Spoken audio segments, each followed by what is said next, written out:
ಕತೆ ನಿಮ್ಮ ಭಾವ ಚಾನಲ್ಗೆ ಸ್ವಾಗತ.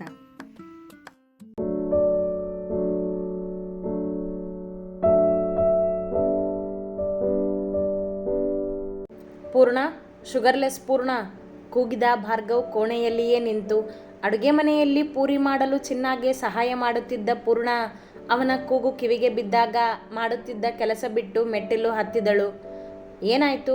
ಯಾಕೆ ಹಾಕಿ ಕೂಗ್ತಿದ್ದೀರಾ? ನಿಮ್ಗೆ ಎಷ್ಟು ಸರಿ ಹೇಳಿದ್ದೀನಿ ಹಾಕಿ ಕೂಗಿ ಕರಿಬೇಡಿ ಅಂತ. ಜೋರು ಮಾಡಿ ಕೇಳುತ್ತಾ ಅವನ ಮುಂದೆ ಬಂದಳು. ಅವ ಆಗಲೇ ತಯಾರಾಗಿ ನಿಂತಿದ್ದ. ನಿನಗೂ ಎಷ್ಟು ಸರಿ ಹೇಳಿದ್ದೀನಿ ನನಗೆ ಕೊಡೋದನ್ನು ಕೊಟ್ಟು ಕೆಳಗೆ ಹೋಗು ಅಂತ. ನೋಡು ಈಗ ಏನೋ ಮರ್ತಿದೀಯಾ ನೀನು? ಅವಳನ್ನೇ ಪ್ರೀತಿಯಿಂದ ನೋಡುತ್ತಾ ಎಂದವನ ಮಾತು ಅವಳಿಗೆ ಬೇಗ ಅರ್ಥವಾಗುವಂಥದ್ದಲ್ಲ. ಮರ್ತಿದ್ದೀನಾ? ನಾನೇನು ಮರ್ತಿದ್ದೀನಿ? ಕೇಳಿದಳು ಯೋಚಿಸುತ್ತಾ. ಅವ ಅವಳನ್ನೇ ನೋಡುತ್ತಾ ನಿಂತ ಏನು ಹೇಳುವಳೆಂದು. ಕರ್ಚೀಫ್, ವ್ಯಾಲೆಟ್, ಡ್ರೆಸ್, ಫೋನ್ ಎಲ್ಲ ಕೊಟ್ಟಿದ್ದೀನಲ್ಲ, ಮತ್ತೇನು ಮರ್ತಿದ್ದೀನಿ? ಕೇಳಿದಳು ಅವನನ್ನೇ. ಸ್ವೀಟ್ ಕೊಡೋದನ್ನೇ ಮರ್ತಿದೀಯಾ ಎಂದವ ರೂಢಿಯಂತೆ ಅವಳ ಭುಜದ ಮೇಲೆ ಕೈ ಹಾಕಿ ಕೊರಳು ಬಳಸಿ ನಿಂತ. ಭಾರ್ಗವ್, ರಾಗ ಎಳೆದಳು ಹುಡುಗಿ ಕೆನ್ನೆ ರಂಗೇರಿಸಿಕೊಂಡು. ಇನ್ಮುಂದೆ ಈ ಸ್ವೀಟ್ ಕೊಡೋದನ್ನು ನೆನ್ಪಿಟ್ಕೊ ನೀನು ಎಂದವ ರಸಿಕತೆಯಿಂದ ಅವಳನ್ನೇ ನೋಡಿದ. ನಾಚಿದಳು ತುಟಿ ಅಂಚಲ್ಲಿ ನಗುತ್ತಾ. ಈಗ ನನಗೆ ಇಷ್ಟವಾಗಿರೋ ಸ್ವೀಟ್ ಯಾವುದು ಅಂತ ಕೇಳಿದ್ರೆ ಪೂರ್ಣ ಮಾಡೋ ಲಡ್ಡು ಅನ್ನೋದಿಲ್ಲ ನಾನು, ಪೂರ್ಣಳ ಹತ್ರ ಇರೋ ಸಿಹಿ ಜೇನು ಅಂತೀನಿ ಎಂದ ಅವಳ ತುಟಿಗಳನ್ನೇ ನೋಡುತ್ತಾ. ಅದೆಷ್ಟು ಚೆನ್ನಾಗಿ ಡೈಲಾಗ್ ಹೊಡಿತೀರಾ ಎಂದಳು ಅವನ ಮೂಗು ಚಿವುಟಿ. ಈಗ ಇದೆಲ್ಲ ಬಿಟ್ಟು ಸ್ವೀಟ್ ಕೊಟ್ಬಿಡು, ಕೆಳಗಡೆ ಹೋಗೋಣ ಎಂದನವ. ನಾನು ನಿನ್ನೆನೇ ಕೊಟ್ಟಿದ್ದೀನಿ, ಈಗ ನಿಮ್ಮ ಸರ್ದಿ ಎಂದವಳು ಜೋರು. ಅದು ಸರಿನೇ ಎಂದ ಭಾರ್ಗವ್ ಅವಳ ಕೆನ್ನೆಗಳನ್ನು ಬೊಗಸೆಯಲ್ಲಿ ಹಿಡಿದು ಅವಳದರಗಳನ್ನು ವಶಪಡಿಸಿಕೊಂಡ. ಅವನ ಪ್ರೀತಿಯ ಪರಿಗೆ ನಾಚಿ ಪೂರ್ಣ ಅವ ಕೇಳಿದ ಸಿಹಿ ಕೊಟ್ಟು ಅವನಿಂದ ಸರಿದಳು. ಬಾಯಿಗ ಕೆಳಗಡೆ ಹೋಗೋಣ ಎಂದವ ಅವಳ ಹೆಗಲು ಬಳಸಿ ಕೆಳಗಿಳಿದು ಬಂದ. ಅವರು ಬರುತ್ತಿರುವುದನ್ನೇ ನೋಡಿದ ಆಯುಷ್, ಅಮ್ಮ ನೋಡು ಅಲ್ಲಿ ಎಂದು ಶರಾವತಿಯವರಿಗೆ ತೋರಿಸಿದ. ಅವರಿಬ್ಬರ ಜೋಡಿ ನೋಡಿದ ಶರಾವತಿಯವರು, ಇವರಿಬ್ಬರು ಯಾವಾಗಲೂ ಹೀಗೇ ಇರಲಿ ಎಂದುಕೊಂಡರು ಮನದಲ್ಲೇ. ನಂತರ ಎಲ್ಲರೂ ಒಟ್ಟಿಗೆ ಕುಳಿತು ತಿಂಡಿ ತಿಂದು ಅವರವರ ಕೆಲಸಕ್ಕೆ ನಡೆದರು. ಆಯುಷ್ಗಾಗಿದ್ದ ಗಾಯದ ನೋವು ಸ್ವಲ್ಪ ಕಡಿಮೆ ಆಗಿತ್ತು. ಮನೆಯಲ್ಲಿರುವುದು ಬೇಡವೆಂದು ಅವ ಶರಾವತಿಯವರ ಜೊತೆ ಆಫೀಸ್ಗೆ ಹೋಗಿದ್ದ. ಅಮೃತ ಅಂದು ಕೂಡ ಆಫೀಸ್ಗೆ ರಜೆ ಹಾಕಿದ್ದರಿಂದ ಮನೆಯಲ್ಲೇ ಇದ್ದಳು. ಇದೇ ಸಮಯವೆಂದುಕೊಂಡವಳು ಪೂರ್ಣಳ ಜೊತೆ ಮಾತಿಗಿಳಿದಳು. ಇಬ್ಬರೂ ಅಡುಗೆ ಮನೆಯ ಪಕ್ಕದಲ್ಲಿದ್ದ ಚಿಕ್ಕ ಹಾಲ್ನಲ್ಲಿ ಕುಳಿತಿದ್ದರು. ಪದ್ಮಜ್ಜಿ ಹೊರಗಿದ್ದ ಗಾರ್ಡನ್ನಲ್ಲಿದ್ದರು.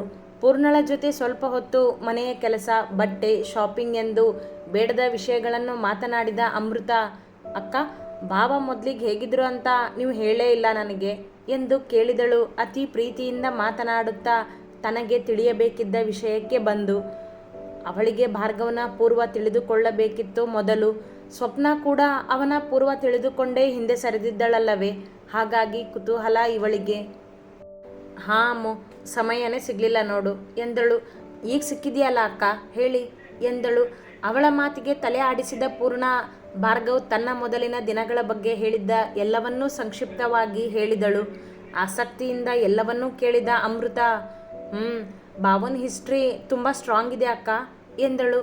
ಆದರೆ ಇದರಲ್ಲಿ ತನ್ನ ಗೆಳತಿ ಸೃಷ್ಟಿಯ ಜೀವನದ ಬಗ್ಗೆ ಏನೂ ಗೊತ್ತಾಗಲಿಲ್ಲವಲ್ಲ, ಹಾಗಾಗಿ ಮತ್ತೆ ಕೆದಕುವ ಕೆಲಸಕ್ಕಿಳಿದಳು.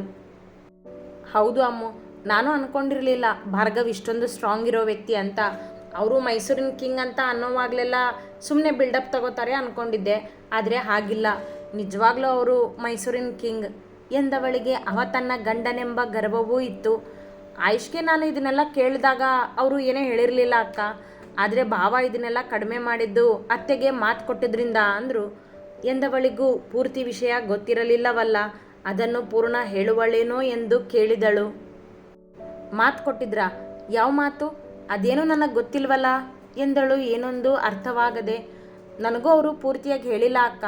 ಅಣ್ಣ ಏನೋ ತಪ್ಪು ಮಾಡಿಬಿಟ್ಟ, ಅದರಿಂದ ಅವನ ಜೀವನ ಹಾಳಾಗಬಾರ್ದು ಅಂತ ಅಮ್ಮ ಮಾತು ತಗೊಂಡು ಸಿಂಗಾಪುರ್ ಕಳಿಸಿದ್ರು ಅಂತ ಹೇಳಿದ್ರು. ಆದರೆ ಏನೋ ಅಂತ ವಿಷಯ ಪೂರ್ತಿ ಗೊತ್ತಿಲ್ಲ.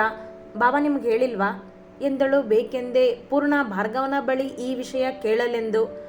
ಹಾಂ, ಅತ್ತೆಗೂ ಇವರಿಗೂ ರಾಜಕೀಯಕ್ಕೆ ಸೇರೋದ್ರ ಬಗ್ಗೆನೇ ಜಗಳ ಆಗ್ತಿತ್ತಂತೆ ಅಮ್ಮು, ಅದಕ್ಕೆ ಅತ್ತೆ ಇವರನ್ನು ಸಿಂಗಾಪುರ್ ಕಳಿಸಿದ್ರಂತೆ. ಭಾವ ಏನೋ ತಪ್ಪು ಮಾಡಿದ್ರು ಅಂತ ಆಯುಷ್ ಹೇಳಿದರು ಅಕ್ಕ, ಅದೇನೋ ಅಂತ ಗೊತ್ತಾಗಲಿಲ್ಲ. ಆದರೆ ಒಂದು ಮಾತು ಅಕ್ಕ, ನೀವು ಭಾವನ ಕೋಪ ಕಡಿಮೆ ಮಾಡಿ ಮೊದಲು. ಅವರು ಯಾರ ಮಾತನ್ನು ಕೇಳೋದಿಲ್ಲ ಅಂತ ಗೊತ್ತು. ಹಾಗಂತ ಅವ್ರ ಕೋಪದಿಂದ ಮನೆಯವರಿಗೆ ತೊಂದರೆ ಆಗೋದು ಸರಿ ಅಲ್ಲ ಅಲ್ವಾ? ಮುಂದೆ ಇದೇ ನ್ಯೂಸ್ನಲ್ಲಿ ಬರೋ ಥರ ಆಗಬಾರ್ದು. ಅದಕ್ಕೆ ಹೇಳ್ತಿದ್ದೀನಿ. ಹೇಗಿದ್ರು ಈಗ ಭಾವ ನೀನು ಒಬ್ರಿಗೊಬ್ರು ಪ್ರೀತಿ ಮಾಡ್ತಿದ್ದೀರಾ, ನಿನ್ನ ಮಾತನ್ನು ಅವರು ಕೇಳ್ತಾರೆ. ಸೊ ಅವ್ರ ಕೋಪ ಕಂಟ್ರೋಲ್ ಮಾಡೋದು ನಿನ್ನ ಕೈಯಲ್ಲಿದೆ ಎಂದವಳು ಪೂರ್ಣಳ ಮನಸ್ಸಿಗೆ ಹುಳ ಬಿಟ್ಟಳು. ಹಾಂ ಅಮ್ಮು, ನಾನು ಅದೇ ಯೋಚನೆಯಲ್ಲಿದ್ದೀನಿ ಎಂದ ಪೂರ್ಣಳ ಮನಕ್ಕೆ ಸಣ್ಣ ಬೇಸರವಾದದ್ದು ನಿಜವೇ. ಎಲ್ಲರೂ ಭಾರ್ಗವನ ಕೋಪವನ್ನೇ ಹೇಳುವರಲ್ಲ, ಅವನ ಒಳ್ಳೆಯ ಗುಣದ ಬಗ್ಗೆ ಮಾತನಾಡುವುದೇ ಇಲ್ಲವಲ್ಲ. ಆದರೂ ಅದನ್ನು ತೋರಿಸಿಕೊಳ್ಳದೆ ಮತ್ತೆ ಬೇರೆಯ ವಿಷಯಗಳ ಬಗ್ಗೆ ಮಾತನಾಡುತ್ತಾ ಸಮಯ ಕಳೆದರು. ಆದರೆ ಅಮೃತಾಳ ಮನದಲ್ಲಿ ತಾನು ಭಾರ್ಗವನ ವಿರುದ್ಧ ಏನೇ ಮಾಡಿದರೂ ಹುಷಾರಾಗಿಯೇ ಮಾಡಬೇಕೆಂಬುದು ಅರಿವಾಗಿತ್ತು. ಮತ್ತೊಂದು ಗಂಟೆ ಇಬ್ಬರೂ ಮಾತನಾಡಿ ತಮ್ಮ ತಮ್ಮ ಕೋಣೆಗೆ ನಡೆದರು. ಭಾರ್ಗವನಿಗೆ ಹೇಗೆ ತೊಂದರೆ ಕೊಡಬೇಕು, ಅವನ ನೆಮ್ಮದಿ ಹೇಗೆ ಹಾಳು ಮಾಡಬೇಕೆಂದು ಅಮೃತ ಯೋಚಿಸುತ್ತಾ ಕುಳಿತರೆ ಪೂರ್ಣ ಭಾರ್ಗವನ ಕೋಪದ ಬಗ್ಗೆ ಚಿಂತಿಸುತ್ತಾ ಕುಳಿತಳು. ನಿಮಗೆ ತುಂಬ ಕೋಪ ಇದೆ ಅನ್ನೋದೇ ಎಲ್ರಿಗೂ ಕಾಣಿಸುತ್ತೆ ಭಾರ್ಗವ್. ಆ ಕೋಪದ ಹಿಂದಿರೋ ಒಳ್ಳೆ ಮನಸ್ಸು ಎಲ್ರಿಗೂ ಗೊತ್ತಿದ್ರೂ ಅದ್ರ ಬಗ್ಗೆ ಯಾರೂ ಮಾತಾಡೋದಿಲ್ಲ. ನಿಮ್ಮ ಕೋಪ ಕಡಿಮೆ ಆಗಲೇಬೇಕು ಭಾರ್ಗವ್ ಎಂದು ಯೋಚಿಸುತ್ತಾ ಕುಳಿತವಳ ಫೋನ್ ರಿಂಗಾಯಿತು. ನೋಡಿದಾಗ ಅಹಂಕಾರಿ ಎಂಬ ಹೆಸರಿತ್ತು.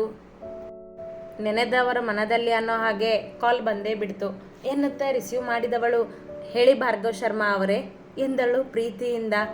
ಏನು ಮಾಡ್ತಿದ್ದೀರಾ ಮಿಸಸ್ ಭಾರ್ಗವ್ ಶರ್ಮಾ? ಅವಳಷ್ಟೇ ಪ್ರೀತಿಯಿಂದ ಕೇಳಿದನವ. ನಾನು ನಿಮ್ಮ ಬಗ್ಗೆನೇ ಯೋಚನೆ ಮಾಡ್ತಾ ಕೂತ್ಕೊಂಡಿದ್ದೆ, ನಿಮ್ಮ ಕಾಲ್ ಬಂತು ಎಂದಳು. ನಾನು ನಿನ್ನ ಬಗ್ಗೆನೇ ಯೋಚನೆ ಮಾಡ್ತಿದ್ದೆ, ಅದಕ್ಕೆ ಕಾಲ್ ಮಾಡಿದೆ ಎಂದವ ಕೆಲಸ ಬಿಟ್ಟು ಹೆಂಡತಿಯ ಜೊತೆ ಮಾತನಾಡಲು ಕರೆ ಮಾಡಿದ್ದ. ನನ್ನ ಬಗ್ಗೆನಾ? ನನ್ನ ಬಗ್ಗೆ ಏನು ಯೋಚನೆ ಮಾಡ್ತಿದ್ರಿ ನೀವು? ನಿನ್ನ ಬಗ್ಗೆ ಅಂದರೆ ನಿನ್ನ ಬಗ್ಗೆನೇ ಅಲ್ಲ, ನಿನ್ನ ಹತ್ರ ಇರೋ ಸ್ವೀಟ್ ಬಗ್ಗೆ ಎಂದ ಅವಳನ್ನು ಕಾಡುತ್ತಾ. ಬರೀ ಯಾವಾಗಲೂ ಅದನ್ನೇ ಯೋಚನೆ ಮಾಡಿಬಿಡಿ, ಕೆಲಸ ಮಾಡಿ ಎಂದಳು. ಅದೇ ಸಮಯಕ್ಕೆ ಭಾರ್ಗವನಿದ್ದ ಚೆಂಬರಿನ ಬಾಗಿಲು ದೂಡಿ ಒಳ ಬಂದ ಕಂಟಿ, ಅಣ್ಣ ಆ ನಾಗ ಇರೋ ಜಾಗ ಗೊತ್ತಾಗಿದೆ, ಊರು ಹೊರಗಿರೋ ಮಿಲ್ನಲ್ಲಿ ಬಚ್ಚಿಟ್ಕೊಂಡಿದ್ದಾನಂತೆ ಎಂದವನ ಮಾತುಗಳು ಕರೆಯಲ್ಲಿದ್ದ ಪೂರ್ಣಳ ಕಿವಿಗೂ ಬಿದ್ದವು. ಹಾಗಾದರೆ ನಡಿ ಕಂಟಿ, ಇವತ್ತು ಅವನನ್ನು ಪೊಲೀಸ್ಗೆ ಒಪ್ಸಿನೇ ನಾನು ಮುಂದಿನ ಕೆಲಸ ಮಾಡೋದು ಎಂದ ಭಾರ್ಗವ್ ಮೇಲೆದ್ದ. ಭಾರ್ಗವ್ ಭಾರ್ಗವ್ ಕರೆದಳು ಪೂರ್ಣ ಅವನ ಮಾತಿನಿಂದ ಆತಂಕಗೊಂಡು. ಅವಳ ಧ್ವನಿ ಕೇಳಿದ ಭಾರ್ಗವ್, ಪೂರ್ಣ ನನಗೆ ಕೆಲಸ ಇದೆ, ನಾನು ಊಟಕ್ಕೆ ಬರೋಕ್ಕಾಗೋದಿಲ್ಲ, ನೀನು ಊಟ ಮಾಡು ಎಂದ ಅವಸರದಿಂದ. ಭಾರ್ಗವ್, ನೀವು ಆ ರೌಡಿನ ಹುಡ್ಕೊಂಡು ಹೋಗೋದೇನು ಬೇಡ, ಪೊಲೀಸ್ಗೆ ಹೇಳಿ ಅವರೇ ಅಲ್ಲಿಗೆ ಹೋಗ್ತಾರೆ ಎಂದಳು. ಅದೆಲ್ಲ ನಿನಗೆ ಗೊತ್ತಾಗೋದಿಲ್ಲ, ಆಮೇಲೆ ಮಾತಾಡ್ತೀನಿ, ಬಾಯ್ ಎಂದವನೇ ಕಾಲ್ ಕಟ್ ಮಾಡಿ ಕಂಟಿಯ ಜೊತೆ ನಡೆದು ಬಿಟ್ಟ. ಇವ್ರಿಗೆ ಎಷ್ಟು ಹೇಳಿದ್ರು ಕೇಳೋದಿಲ್ವಲ್ಲ, ಮತ್ತೆ ಈ ಹೊಡೆದಾಟ ಎಲ್ಲ ಅತ್ತೆಗೆ ಗೊತ್ತಾದರೆ ಅವರು ಕೋಪ ಮಾಡ್ಕೋತಾರೆ ಎಂದು ಭಯಬಿದ್ದವಳು ಮತ್ತೆ ಭಾರ್ಗವನಿಗೆ ಕರೆ ಮಾಡಿದಳು. ಅವ ರಿಸೀವ್ ಮಾಡಲಿಲ್ಲ. ಇವಳ ಆತಂಕ ಕಡಿಮೆಯೂ ಆಗಲಿಲ್ಲ. ಊಟದ ಹೊತ್ತಿಗೆ ಆಯುಷ್ ಶರಾವತಿ ಬಂದಿದ್ದರು. ಪೂರ್ಣ ತನಗಿದ್ದ ಆತಂಕದಲ್ಲಿ ಊಟಕ್ಕೆ ಕುಳಿತುಕೊಳ್ಳಲೂ ಇಲ್ಲ ಅವರ ಜೊತೆ. ಶರಾವತಿಯವರು ಭಾರ್ಗವ್ ಏಕೆ ಊಟಕ್ಕೆ ಬಂದಿಲ್ಲವೆಂದು ಕೇಳಿದಾಗ ಗೊತ್ತಿದ್ದನ್ನು ಹೇಳಲೂ ಇಲ್ಲ. ತಡವಾಗಿ ಬರ್ತಾರೆ, ನಾನು ಅವ್ರ ಜೊತೆನೇ ಊಟ ಮಾಡ್ತೀನಿ ಅತ್ತೆ ಎಂದಿದ್ದಳು. ಎಲ್ಲರಿಗೂ ಸತ್ಯ ಹೇಳಿ ಆತಂಕ ಪಡಿಸುವುದು ಬೇಡವೆಂದು ಒಳಗೊಳಗೆ ಒದ್ದಾಡುತ್ತಿದ್ದಳು ಹುಡುಗಿ. ಎಲ್ಲರ ಊಟ ಮುಗಿದರೂ ಭಾರ್ಗವ್ ಮನೆಗೆ ಬಂದಿರಲಿಲ್ಲ. ಪೂರ್ಣ ಅವನಿಗೆ ಕರೆ ಮಾಡುವುದನ್ನು ಬಿಟ್ಟಿರಲಿಲ್ಲ. ಆದರೆ ಅವಳ ಕರೆಗೆ ಒಂದು ಬಾರಿಯೂ ಉತ್ತರಿಸಿರಲಿಲ್ಲ.